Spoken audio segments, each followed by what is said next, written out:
Shalom umat Allah yang diberkati Tuhan, bersyukur kepada Allah untuk segala kebaikan, kemurahan, cinta dan kasih sayangnya. Kembali bersama dengan saya Pendeta Dr. Hanas DTH dalam program Rem Ministry. Kita akan merenungkan firman Allah yang sejuk, yang membuat kita semakin bertumbuh, berakar dan berbuah di dalam Kristus Yesus, Tuhan kita. Seperti Tuhan Yesus menjelang kematiannya, berdoa untuk kesehatan para pengikutnya, maka Paulus pun dalam keadaan terpenjara memperdulikan keadaan gereja atau umat Allah di Filipi. Ketidakserasian hubungan di antara para pengikut atau aktivis seperti Euodia dan Sintike adalah hal yang tidak baik dibiarkan. Paulus meminta keduanya bersikap sepadan dengan status mereka sebagai warga negara sorga, dan di dalam Kristus semua orang percaya adalah sesama pewaris kerajaan sorga.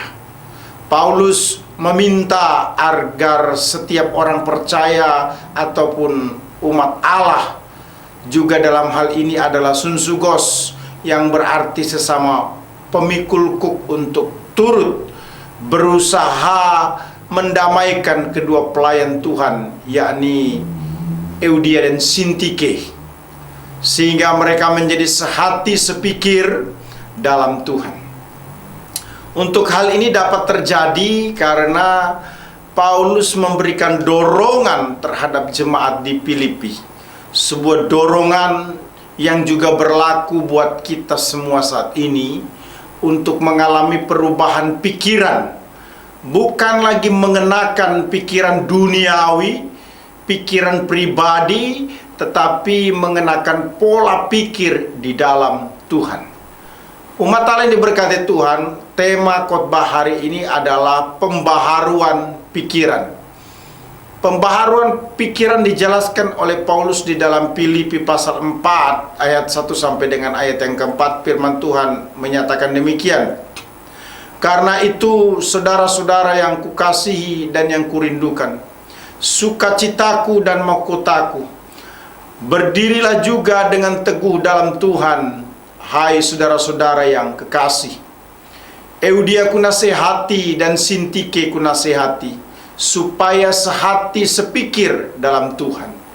Bahkan kuminta kepadamu juga Sunsugos, temanku yang setia, tolonglah mereka, karena mereka telah berjuang dengan aku dalam pekabaran Injil bersama-sama dengan Clemens dan kawan-kawanku sekerja yang lain, yang namanya tercantum dalam kitab kehidupan.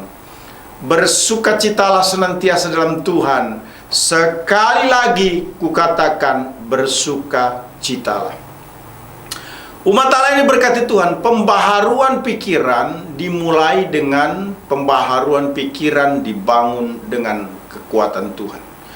Jadi pembaharuan pikiran itu tidak bisa terjadi kalau tidak dibangun dengan kekuatan Tuhan. Filipi pasal 4 ayat 1 berkata, karena itu saudara-saudara yang kukasihi dan yang kurindukan, sukacitaku dan mahkotaku, berdirilah juga dengan teguh dalam Tuhan, hai saudara-saudaraku yang kekasih. Agar jemaat Filipi tidak dibingungkan dengan berbagai persoalan mereka yang sedang mereka hadapi, yakni perselisihan di dalam gereja, adanya pengajaran sesat dan sebagainya, maka Paulus mendorong jemaat di Filipi untuk tetap teguh di dalam Tuhan dan untuk bisa berdiri teguh secara konsisten di dalam Tuhan, maka harus menjadikan firman dan ketetapan-ketetapan Allah sebagai dasar yang kuat, diawali dengan pembaharuan pikiran. Dalam suratnya kepada jemaat di Roma, Paulus berkata, janganlah menjadi serupa dengan dunia ini, tetapi berubahlah oleh pembaharuan budimu. Kita bukan hidup di konfirmasi atau dipastikan atau ditegaskan atau dikuatkan di dalam corak pikiran yang duniawi, tetapi semestinya ditransformasi, diubahkan, dibaharui di dalam pimpinan Tuhan dan kehendak Allah yang kekal. Dengan demikian kita akan menjadi semakin mengenal kehendak Allah yang kekal dan sempurna untuk hidup kita. Sebagaimana dijelaskan dalam Roma 12 ayat yang ke-12 dan Kolose 1 ayat 9 sampai dengan 10. Kita menggunakan senjata Allah untuk menghancurkan segala pemikiran dan pendapat duniawi yang menjauhkan orang dari pengenalan akan Tuhan. Untuk menaklukkan ide-ide mereka yang bertentangan dengan pemikiran Tuhan dan mengajarkan kepada mereka untuk mentaati Kristus. Pikiran kita berubah atau mengalami pembaharuan bukan semata-mata karena adanya dorongan hati, tetapi yang utama karena kita teguh atau tetap di dalam Tuhan. Artinya bukan karena kemampuan kita saja, melainkan yang lebih dominan adalah karena adanya kekuatan Tuhan yang bekerja di dalam kita sehingga bisa membaharui pikiran. Pikiran kita akan tetap kotor dan terus kotor, rusak dan tidak berkualitas karena belum diformat di dalam kekuatan Tuhan. Pikiran yang lama sudah error karena dosa, perlu dikuduskan agar dibaharui dari waktu ke waktu. Umat Allah yang diberkati Tuhan Yesus Kristus, menarik sekali. Paulus tidak hanya berbicara bahwa pembaharuan pikiran dibangun dengan kekuatan Tuhan, tetapi hal yang kedua yang juga harus menjadi perhatian kita bersama, bahwa pembaharuan pikiran produktif karena kuasa Tuhan. Paulus menyatakan hal tersebut dalam Filipi pasal yang keempat ayat yang kedua sampai dengan ayat yang ketiga. Firman Tuhan menyatakan demikian. Eudia ku nasihati dan Sintike ku nasihati, supaya sehati sepikir dalam Tuhan. Bahkan ku minta kepadamu juga, Sunsugos, temanku yang setia, tolonglah mereka, karena mereka telah berjuang dengan aku dalam pekabaran Injil, bersama-sama dengan Clemens dan kawan-kawan sekerja yang lain, yang nama-namanya tercantum dalam kitab kehidupan. Kuasa Tuhan bekerja bagi orang-orang yang namanya tercantum dalam kitab kehidupan. Suatu kepastian di mana orang tersebut akan mengalami pembaharuan pikiran yang produktif. Pikiran yang tidak sehati dalam Tuhan akan menjadi pendorong atau penyebab pelayanan pekabaran Injil terhambat dan para pelayan kurang produktif dalam pelayanan. Itu sebabnya perlu kuasa Tuhan untuk membaharui pikiran. Paulus memberikan peringatan kepada jemaat Korintus dalam 2 Korintus 10 ayat yang kelima. Kami mematahkan setiap siasat orang dan merubuhkan setiap kubu yang dibangun oleh keangkuhan manusia untuk menentang pengenalan akan Allah. Kami menawan segala pikiran dan menaklukkannya kepada Kristus. Jadi semua pikiran yang dibangun untuk melawan Allah harus dirobohkan atau ditaklukkan kepada Kristus, agar pikiran tersebut menjadi produktif yang tentunya dapat digunakan dalam pelayanan. Jika kita menyerahkan diri sebagai korban yang hidup. Kita akan diubah oleh Tuhan sendiri.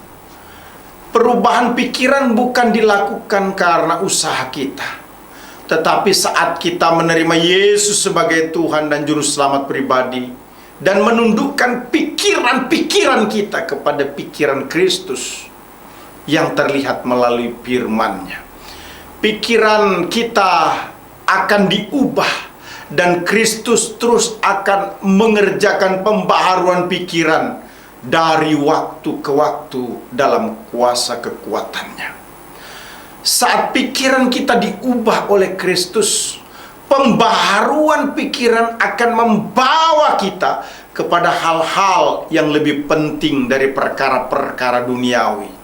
Akan membawa kita kepada hal-hal yang lebih baik dari sekedar ego, serta membuat kita menjadi pribadi yang sehati dan sepikir dengan warga sorgawi lainnya. Siapapun akan membuat kita sanggup beradaptasi untuk bisa sehati sepikir yang membuat kita produktif.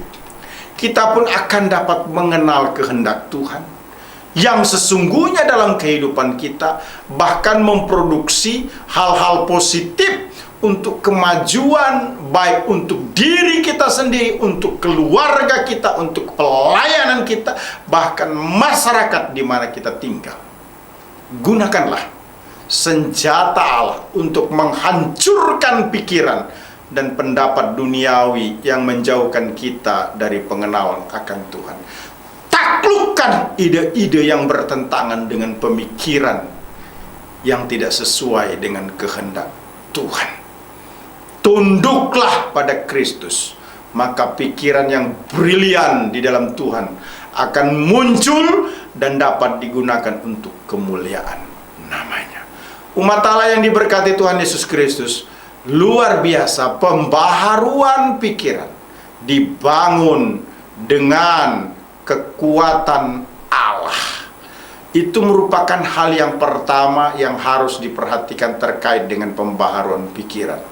Kemudian dilanjutkan pembaharuan pikiran produktif karena kuasa Tuhan. Maka pada bagian yang ketiga, pembaharuan pikiran menciptakan sukacita dalam Tuhan. Filipi 4 ayat yang keempat berkata, bersukacitalah senantiasa dalam Tuhan. Sekali lagi kukatakan, bersukacitalah. Ketika kita berada dalam Kristus, maka kita diubahkan dengan sukacita. Tanpa merasa berat dan terpaksa, kita melayani dengan sukacita. Kita menginjil karena kita dikasihi dan mengasihi Allah. Saat kita senantiasa membangun hubungan dengan Tuhan, maka Ia akan mengubah pikiran kita. Ia akan memberikan kekuatan kepada kita untuk bisa berdiri teguh dalam kehidupan kita. Ia membuat pikiran kita produktif dan tetap bersukacita dalam Tuhan. Umat Allah yang diberkati Tuhan Yesus Kristus, nasihat Paulus sangat baik di dalam Alkitab sebagaimana dijelaskan dalam kitab Filipi tadi. Hal yang serupa juga kitab Amsal pasal 17 ayat 22 menyatakan, hati yang gembira adalah obat yang manjur, namun semangat yang patah mengeringkan tulang. Rasul Paulus mengingatkan kita agar senantiasa bersukacita dalam Tuhan. Ini artinya sukacita menjadi gaya hidup kita sehari-hari. Dalam keadaan susah maupun senang, baik ataupun buruk, kita harus tetap bersukacita dalam Tuhan. Sukacita yang dimaksudkan di sini berbeda dengan sukacita yang dunia maksudkan. Sukacita yang didasarkan pada uang semata, pangkat semata, harta, kemewahan semata, ataupun sejumlah atribut lainnya adalah merupakan sukacita yang berasal dari dunia. Namun sukacita itu sementara, tetapi ada sukacita yang dari Tuhan yang bersifat kekal. Kita bersukacita karena kita sudah ditebus oleh darah Yesus Kristus, diampuni, diselamatkan, menjadi warga sorga dengan segala hak keistimewaan dan kewajibannya. Sukacita merupakan hal yang penting untuk membangun karakter yang kuat dan tangguh.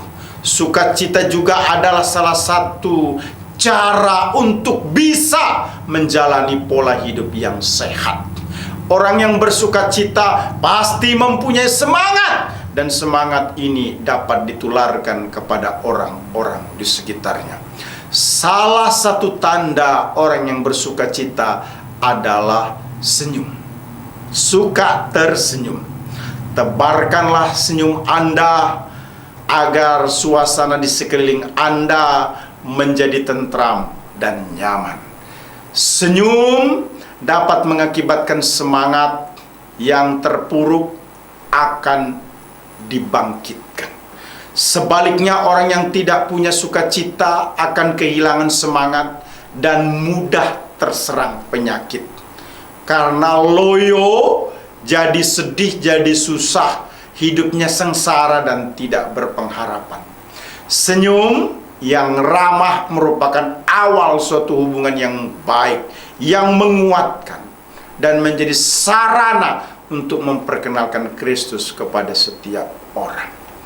Sukacita memiliki kuasa untuk menciptakan sesuatu yang kita harapkan. Mazmur 37 ayat 4 berkata, "Dan bergembiralah karena Tuhan, maka Ia akan memberikan kepadamu apa yang diinginkan hatimu." Cara kerja atau tampilan sebuah aplikasi dalam sebuah komputer sangat tergantung dari skrip program dari aplikasi software tersebut. Untuk mengubah isi aplikasi atau software, maka perlu mengubah programnya yang adalah otaknya. Bila salah dalam menulis skrip program dari sebuah aplikasi, maka dapat dipastikan aplikasi komputer yang dibuat tersebut tidak akan bekerja dengan semestinya. Demikian juga untuk mengubah seorang manusia, maka perlu mengubah pikirannya. Apa yang kita pikirkan akan menjadi apa yang kita lakukan. Kita rindu untuk mengalami perubahan atau terobosan dalam hidup ini. Ada 3 hal penting terkait dengan pembaharuan pikiran. Pertama, pembaharuan pikiran dibangun dengan kekuatan Tuhan. Kedua, pembaharuan pikiran produktif karena kuasa Tuhan.